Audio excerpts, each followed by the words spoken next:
നിൽക്കാതെ ബി.ജെ.പി ചതിച്ചു എന്നടക്കമുള്ള ആരോപണങ്ങൾ ഉന്നയിച്ചാണ് വിനേഷ് ഫോഗട്ട് അടക്കമുള്ളവർ കോൺഗ്രസിനൊപ്പം ചേർന്നത്. വിനേഷ് ഫോഗട്ട് അടക്കം വന്ന ആ ഘട്ടത്തിൽ ഹരിയാനയിൽ നമുക്കറിയാം ഗുസ്തിക്ക് ഏറെ വേരോട്ടമുള്ള ഒരു മണ്ണാണ്. ഗുസ്തി ഒരു ജീവശ്വാസമായ ഒരു മണ്ണ് കൂടിയാണ് ഹരിയാന. അവിടെയാണ് ഗുസ്തി താരങ്ങൾക്കെതിരെ കേന്ദ്ര സർക്കാരിന്റെ ഭാഗത്തു നിന്ന് ബി.ജെ.പിയുടെ ഭാഗത്തു നിന്നൊക്കെ വലിയ അനീതി അവർ നേരിട്ടത്. ആ അനീതി വോട്ടായി മാറുമെന്ന് കോൺഗ്രസ് പ്രതീക്ഷിച്ചിരുന്നു. വിനേഷ് ഫോഗട്ട് അടക്കം കോൺഗ്രസിലേക്ക് വന്ന ഘട്ടത്തിൽ അത് വോട്ടായി മാറും.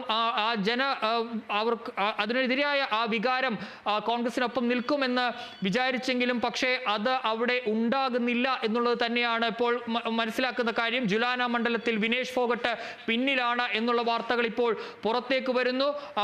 ജമ്മു കാശ്മീരിലേക്ക് വരുമ്പോൾ അവിടെ കോൺഗ്രസ് ബി.ജെ.പി വീണ്ടും സീറ്റ് നില ഉയർത്തിയിരിക്കുന്നു എന്നുള്ളത് തന്നെയാണ്. 26 സീറ്റുകളിൽ ബി.ജെ.പി മുന്നിലെത്തിയിരിക്കുന്നു. ജമ്മു കാശ്മീരിൽ 46 സീറ്റുകളിലാണ് ഇപ്പോൾ കോൺഗ്രസ് നാഷണൽ കോൺഫറൻസ് ഒക്കെ